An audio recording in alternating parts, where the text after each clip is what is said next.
Olá, gente, tudo bom? Espero que estejam todos bem. A gente está indo hoje para a aula 3. Espero que tenha nas duas últimas aulas nossas tenha obtido um grande sucesso nas questões. Sei que é um tema complexo, texto, e vocês com certeza podem ter alguma dúvida ainda, mas não esqueça que a gente está sempre com vocês para tirar qualquer dúvida. E até o módulo encerrar, que é esse módulo 1, a gente vai para 4 aulas voltadas para texto, cada vez mais um pouco complexo, tá bom? E nessa aula de hoje, a gente vai centralizar nosso foco em dicas de interpretação. Fazendo um breve retrospecto sobre as duas últimas aulas, vocês vão estar lembrados aí que a gente trabalhou sobre reescrita de texto, como isso interfere na interpretação, os sinônimos, os antônimos. Na aula 2, a gente viu um pouco sobre pressuposto, subtendido, quanto isso também interfere na interpretação textual, a linguagem denotativa, conotativa, né? Então, tudo isso, os homônimos, o sentido das palavras, todos esses termos interferem na interpretação, os vícios de linguagem, as figuras de linguagem, tá bom? Então, a gente vai dar continuidade agora à nossa aula. As dicas hoje, vocês já têm no seu TD de número 3, que bem na página inicial eu coloquei lá 10 dicas fundamentais para a sua interpretação, tá bom? E aí eu fiz um recorte para a gente tentar esclarecer melhor o que está posto para vocês. Nas dicas lá postas para cada um de vocês nos seus TD, tem lá, primeira dica, entender o título. Ele é fundamental para quando você vai fazer uma questão de concurso ou mesmo estudar em casa e que tem que procurar o assunto do texto, a ideia central do texto. E a dica número 1 tem tudo a ver. O título, ele centraliza o sentido global da mensagem do texto. Quando você quer saber de que vai se tratar o texto, você vai fundamentalmente olhar para aquele título, o formato das letras, se tem alguma coisa em itálico, se tem alguma coisa em letra garrafal maior, se tudo isso contribui para a conclusão da síntese da ideia do texto. Então, o título, ele não é meramente um enfeite, ele é crucial para a interpretação do texto, tá bom? Então, quando a questão de concurso perguntar a ideia central, o assunto, você olha o título e tenta ler ali as 4, 5 primeiras linhas, o primeiro parágrafo, que está mais ou menos ali, a ideia central. A dica 2 é que você deve fazer isso aqui, ler o texto pelo menos 2 vezes. Mesmo sendo em um concurso onde o tempo é seu inimigo, você tem que fazer 2 leituras no mínimo. Por quê? Porque a primeira leitura é uma leitura de maneira rasa, que a gente chama de leitura informativa. Nela você vai apenas só entender a estrutura do texto, o que está sendo colocado como ponto de vista do autor, a parte do sentido global da mensagem. E quando você faz uma segunda leitura, você vai ver aspectos mais profundos que a interpretação que vai precisar para responder cada questão, tá bom? Então, no mínimo 2 leituras. Isso não é perder tempo, é você ter mais qualidade de acerto nas suas questões do concurso. A dica 3, que estava também posta para vocês lá no nosso material, é o que diagnosticar na primeira leitura e eu acabei já respondendo. Você vai buscar isso. O que é a ideia, que pista o texto lá utiliza no sentido da mensagem geral, se o autor ele tem uma mensagem muito em terceira pessoa, em primeira pessoa, se ele se coloca preconceituoso, se ele defende a ideia.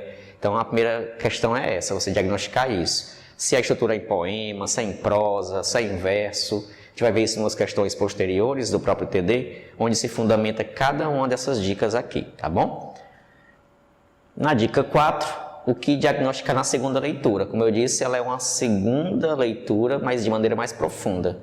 Nela é como se você fosse buscar na parte mais, vamos dizer assim, visceral, mais interna do texto, aquilo que é crucial para você responder a cada item, a cada opção, eliminar cada alternativa. Às vezes tem lá uma mensagem que extrapola, que não está sendo dita no texto, e você às vezes erra porque você generalizou demais, você foi reducionista demais, que o autor às vezes nem falou aquilo.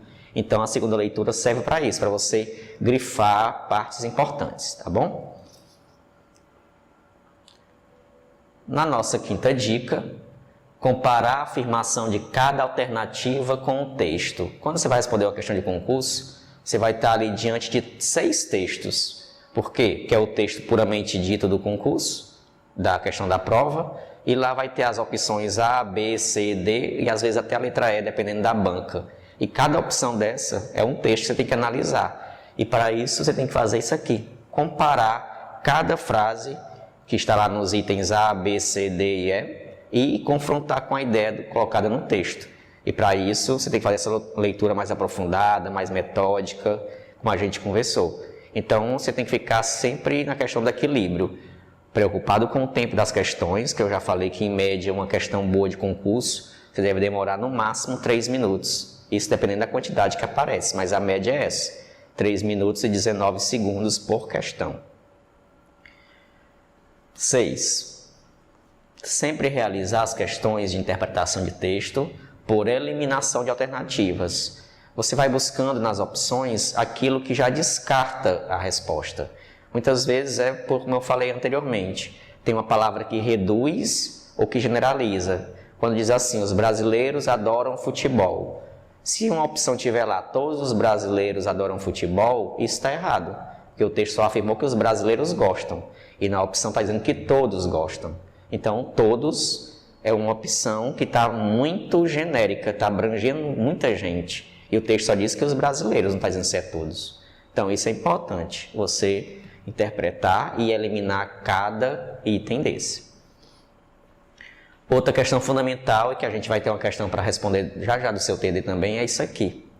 Entender a estrutura do texto. Entender a estrutura do texto é você saber, pela forma como ele é composto, se ele é um poema, se ele é uma tese, se ele é um artigo de opinião, se ele é um cartaz. Tudo isso colabora para você entender a linguagem, se é figurada, se é uma linguagem técnica, se é uma linguagem científica, porque aí a sua interpretação vai variar conforme essa linguagem lá colocada. Se nós temos um texto que é uma propaganda, a linguagem é conativa, que é apelativa. Pode ter figuras de linguagem, exagero, hipérboles. E às vezes a gente pode ter também textos que têm uma linguagem mais clara, objetiva, como são os artigos, as teses, as matérias de revista, por exemplo, aí de noticiários em geral. Atentar à precisão das informações. Como eu já falei isso aqui para vocês, tem informações lá nas opções que elas são muito reducionistas. Elas podem ter opções em que deixa como verdade, aquela mensagem é verdadeira, mas ela é muito além do que está no texto ou pouco clara em alguma passagem do texto. Você não tem como confirmar categoricamente que aquilo ali é verdadeiro para o autor, tá? Então, tenha cuidado com essa precisão das informações. Então, você pode ter lá uma coisa que é verdade, mas que no momento do texto não se contradiz com aquilo que foi colocado. Interpretar o ponto de vista do autor e não o nosso. Já falei muitas vezes sobre isso nas aulas anteriores. Eu sei que quando a gente vai ler um texto, a gente se coloca muito o que a gente tem de experiência vivida, e é normal isso. Mas a gente não pode, mais uma vez voltando sempre a esse item, que é o que elimina muita gente, você confrontar seus pensamentos, suas ideologias com o que o autor colocar. Às vezes você vai ser contra a violência, contra o porte de armas, mas um texto na hora da prova é a favor do autor. E você tem que pensar junto com ele, e não o que você está assim, defendendo de, vamos dizer, ideologia ou coisas desse tipo, tá bom? E por fim, a nossa dica final que está lá no seu material é essa, a interpretação por vestígios. Como é que isso acontece? Vamos ver na lâmina seguinte, tá? Pronto. O que são esses vestígios? Como vocês podem ver, só passando aqui um pouco na frente de vocês, os vestígios podem ser uma palavra irônica, vocês podem observar aí comigo. A gente tem muito isso presente nos textos que são tirinhas, que são charges. Há muita presença de ironia. Vou grifar aqui no slide, depois ficar da frente de vocês. Vocês também têm que ficar olhando e preocupado com o personagem, as características dele, certo? Se ele é uma pessoa que é preconceituosa, se ele é conservador, se ele é antigo.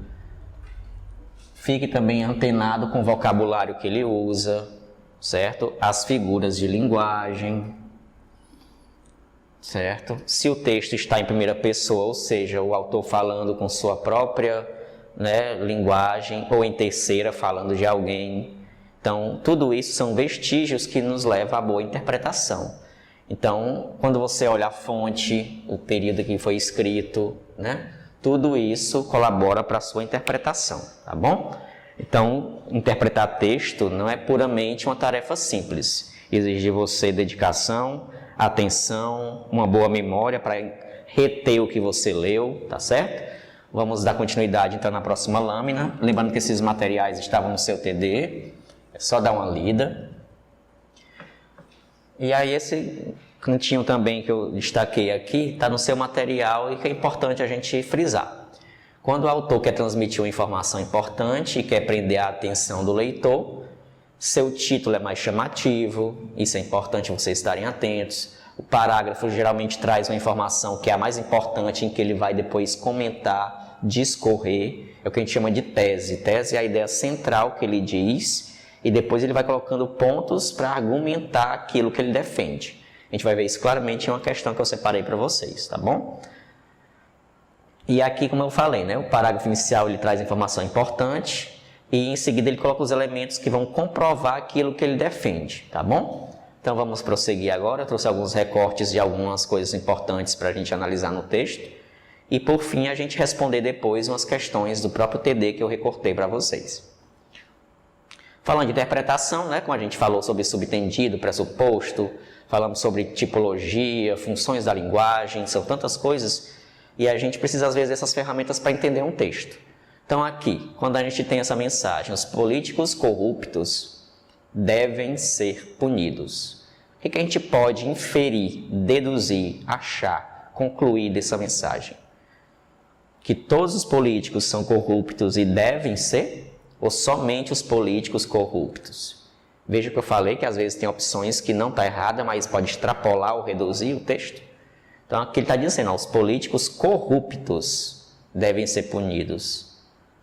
Eu não posso, embora acredito, e vocês também, que tem muito político que é safado, né, desculpe o termo aí, mas eu não posso dizer aqui que todos os políticos, né, são corruptos. Eu não posso afirmar isso, tá? E aqui ele está dizendo que somente os políticos corruptos, ó, os políticos corruptos, não está dizendo que são todos os políticos que são corruptos, não, tá bom? Então fique ligado nessa questão também de interpretar item de maneira bem sutil. Então a resposta, claro, que é a letra B. Prosseguindo aqui, mais uma análise para vocês observarem como é importante a gente estar diante de partes mais profundas de um texto. Aqui tem, em qual das dedicatórias o formando está alfinetando os familiares que não deram apoio a ele? Qual que ele está criticando a família aqui? Sou grata aos meus familiares que me apoiaram. Aqui ele está dizendo que é grato a todos? Ou aqui, sou grato aos meus familiares que me apoiaram? Se você observar, ó, a pergunta foi, em qual das alternativas o formando está alfinetando os familiares, né, que não deram apoio? Na situação 1 tem, ó, sou grato aos meus familiares que me apoiaram. Ele está sendo grato só aos familiares que apoiaram? Ou aqui, ó, sou grato aos meus familiares que me apoiaram. Quando você observa, parece tão próxima, mas uma está com vírgula e outra não. Uma vírgula dessa interfere, e eu falei isso semana passada, na nossa última aula, tá? Quando a gente tem um que e uma vírgula, você está generalizando. Você está dizendo aqui, ó, sou grato aos meus familiares, pois todos me apoiaram. Aqui está dizendo que é grato a todos. Já aqui, quando não tem a vírgula ao lado do que, está sendo reduzida a ideia. Ele está dizendo que só é grato aos que apoiaram. Então, onde é que ele está alfinetando? Aqui. Aqui ele está dizendo que só está grato àqueles que ajudaram, os outros não. Então, aqui não é a resposta, tá bom? Observe como a importância de uma vírgula interfere, né? Quando a gente vai ler um texto também, a gente tem que estar ligado na linguagem, no contexto. Às vezes uma frase, eu botei essa dica para vocês no seu TD, que às vezes uma frase ela é cabível numa situação, mas em outra ela pode gerar uma duplicidade de sentido, uma interpretação diferente. Então aqui, ó, a casa ficou vazia desde que você foi embora. Essa frase solta, ela pode gerar várias interpretações, mas dentro de um contexto eu posso pensar outras coisas. Já aqui, ó, quando nesse contexto ela foi usada, quer que eu volte? Não, quero que devolva os móveis. Então aqui a pessoa não estava com saudade. Então observe que o contexto interfere sim na situação de cada frase. Então você tem que analisar se a linguagem ali naquele contexto quer dizer o quê. Mais uma também aí. Oi linda, vem me ver hoje? Estou aqui pegando fogo. Eu falei sobre linguagem figurada para vocês na última aula, denotação, conotação. Isso interfere na interpretação também. Quando ele diz, estou aqui pegando fogo, aí ela diz, né? Deve estar com febre do coronavírus. Aí bloqueou o cara. Bloqueou ele aqui, né? Então observe que quando ela diz, estou pegando fogo lá, quando ele falou isso, o sentido claro é que não é de febre. Então eu tenho que ter essa sutileza de perceber que as frases, às vezes, no contexto não é aquilo realmente. Por isso que é uma interpretação bem mais profunda, tá bom? Nós falamos que a polissemia é uma palavra que pode gerar sentidos diferentes em outros contextos. A palavra carteira, eu posso ter a carteira de dinheiro, posso ter a carteira de sentar, né? E aqui nesse contexto, observe como uma palavra, dependendo da situação, um texto ela pode gerar outros sentidos. Você viu uma carteira motorista, nesse contexto isolado você não entenderia, você precisa de outros apoios visuais para entender, ou textuais mesmo dizendo. Procure nos bancos e por fim você conclui que ele está procurando a mãe dele que era carteira. Tá bom? E o último aqui, para a gente concluir também essa parte de análise textual, eu trouxe essa imagem, né? É um texto informativo e nas dicas que eu dei hoje para vocês eu falava da importância que é você ficar ligado na fonte do texto, o tamanho, a imagem que se destaca, tudo isso ajuda na interpretação. Essa imagem aqui, embora tenha coisa que você não consiga visualizar bem, mas tem uma coisa que chama atenção para vocês. Olhe lá a expressão use máscara, porque ela está destacada o tamanho da letra. Olha a imagem da máscara se sobressai mais do que as outras menores. Então eu já sei que a importância desse texto aqui é discutir que a máscara é importante nesse período, né? Eu já sei que aqui, pelas cores, pelas ilustrações, é uma maneira didática de apelar, a linguagem aqui apelativa, para que a gente assuma uma nova conduta. Os textos apelativos servem para isso, para mudar a postura do leitor. Então eu já sei só por essa estrutura, que aqui é um cartaz, que ele busca convencer a gente, que ele usa linguagem clara, usa verbos no imperativo, ó, fique em casa, use máscara. Então isso é a estrutura de um texto. Eu tenho que conhecer as estruturas de cada texto. E a questão da ironia e do humor, para a gente ir para as questões puramente ditas, tá? Observe aqui essa imagem bem hilária, né?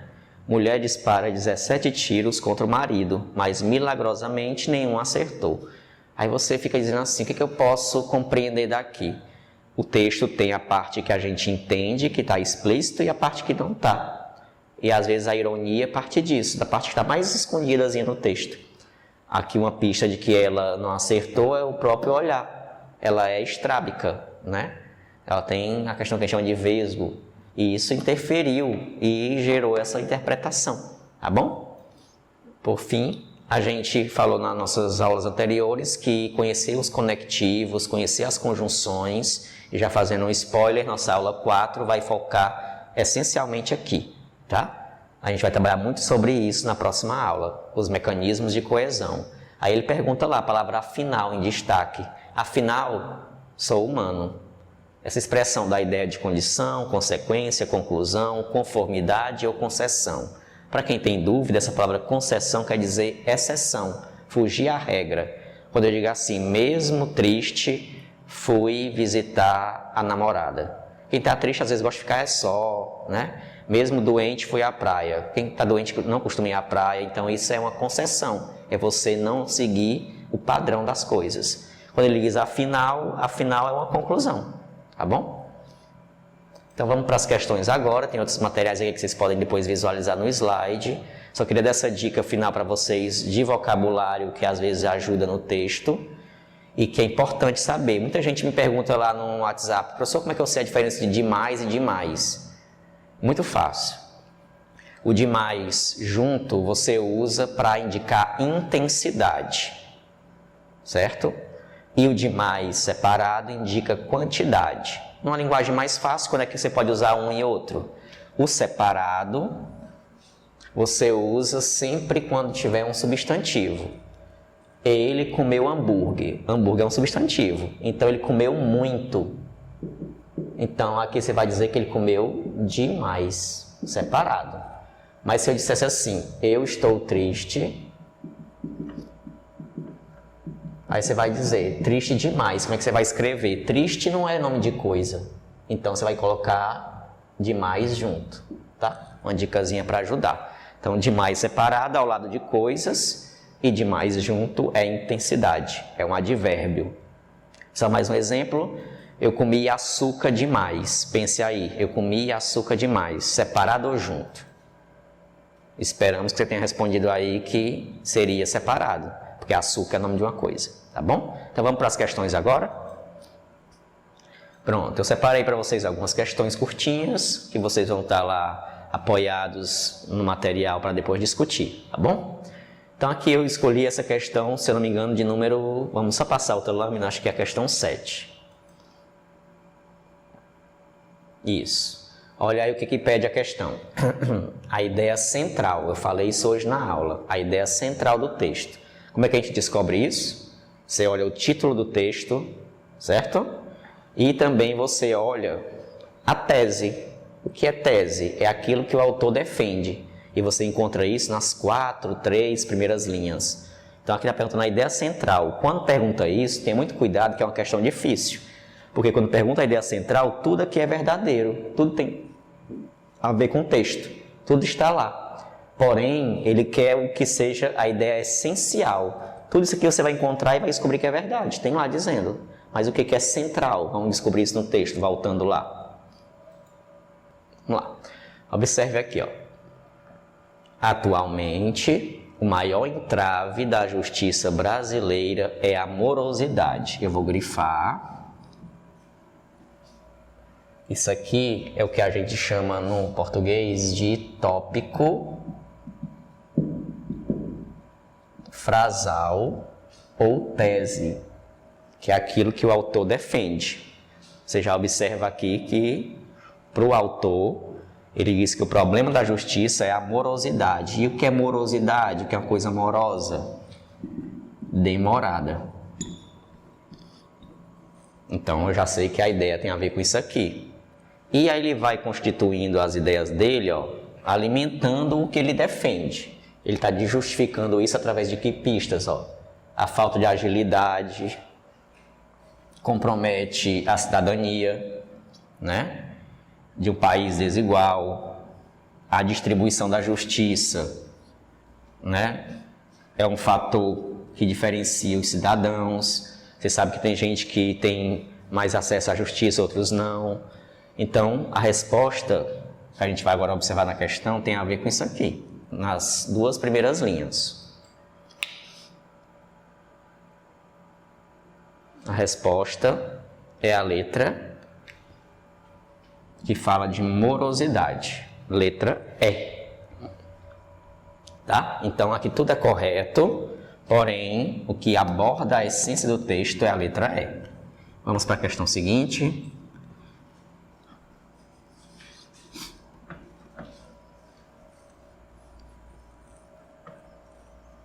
Pronto, essa questão é simples, tem a ver com conectivos. É importante conectivo na interpretação de um texto. Ele quer que você olhe o comando da questão no primeiro quadrinho.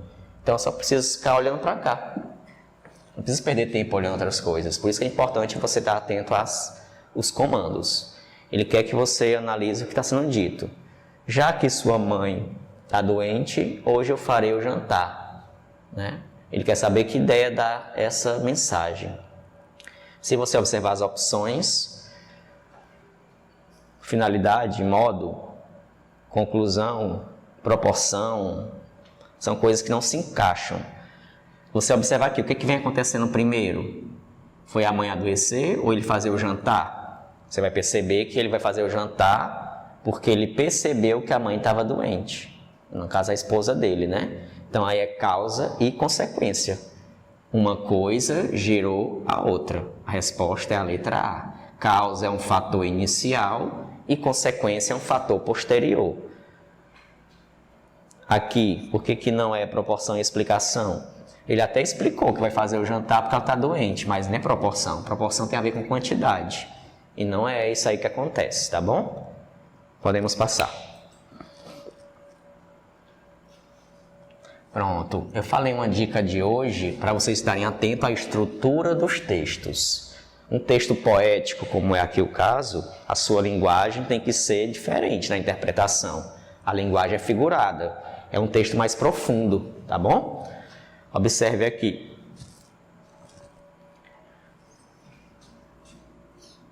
Aqui diz: parada cardíaca, essa minha secura, essa falta de sentimento, não tem ninguém que segure, vem de dentro, vem da zona escura de onde vem o que sinto. Sinto muito, sentir é muito lento. Aqui pede: o poema tem apenas um verso, você já sabe que isso está errado. Verso é cada linha. Então aqui tem a ver com a estrutura. Ó. Aqui não tem, tem 7 versos e uma estrofe, já está errada. O eu lírico é o que a gente chama de personagem, a voz que fala nos poemas.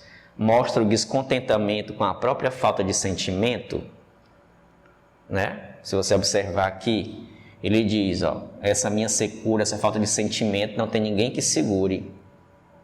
Ele mostra que está descontente com a própria falta de sentimento, né? Esse aqui é correto. O 3, o eu lírico mostra seu sentimento em relação ao ser amado. Claro que não. Se ele diz que não tem sentimento, ó, falta, como é que ele pode estar mostrando? Então a resposta é apenas a letra B, tá bom? Ele tem essa dificuldade em se expressar. Continuando, aproveitando o mesmo texto, vamos para a questão seguinte.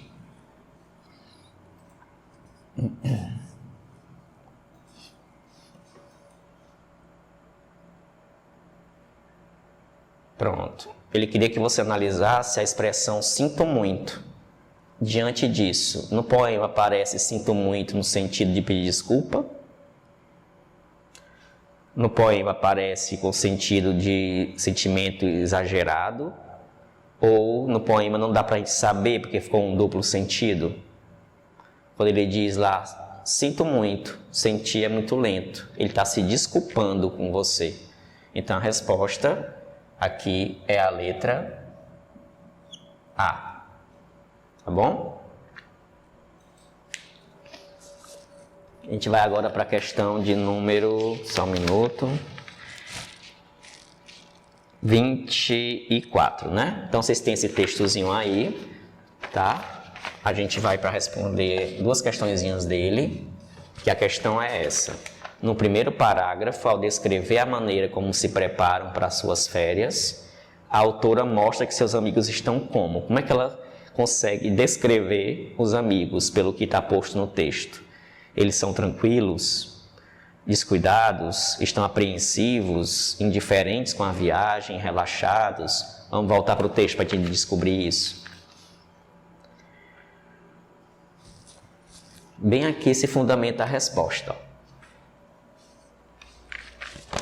E aqui diz que eles estão olhando para o céu, os amigos, para ver como é que está o tempo.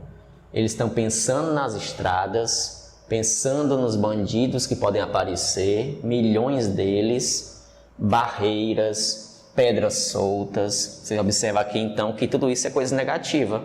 Então a resposta, eles estão, letra que vai falar sobre apreensivo, tá?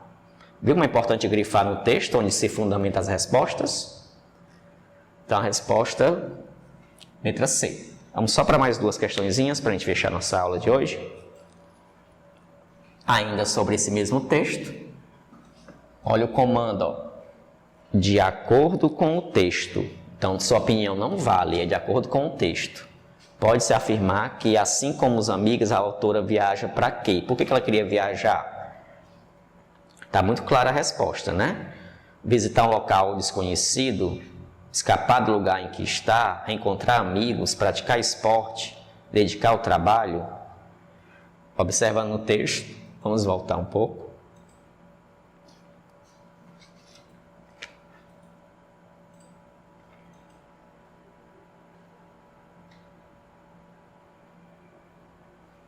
Aqui ela diz, ó, que ela vai para a ilha para sair daqui.